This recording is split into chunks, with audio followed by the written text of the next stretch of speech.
नमस्कार मित्रांनो. आज घरी येताना एक मुलगा विचार करत बसला होता. बाजूला 3 गोंडस पोरंसुद्धा खेळत होती, आवाज करत होती, ओरडत होती. पण तो पोरगा खूप खोलवर विचार करत बसला होता.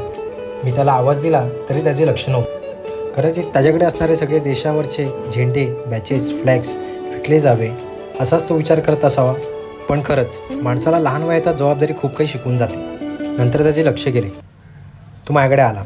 साहेब, दादा, झेंडे आहेत, बॅच आहेत आणि गाडी लावायचे स्टँड पण आहेत, घ्या ना काहीतरी, असं तो बोलायला लागला. 15 ऑगस्ट असो किंवा 26 जानेवारी, आपण फक्त सुट्टीचा विचार करतो. पण रस्त्यावर आपल्या देशाचा अभिमान विकणाऱ्या या लोकांसाठी हा दिवस त्यांच्या मेहनतीचा आणि स्वाभिमानाचा असतो.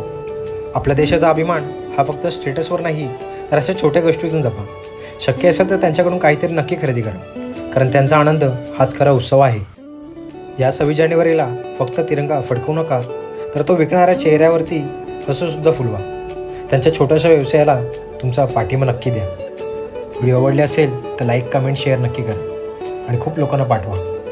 बाकी तुम्हाला आणि तुमच्या परिवाराला प्रजासत्ताक दिनाच्या खूप खूप शुभेच्छा. जय हिंद.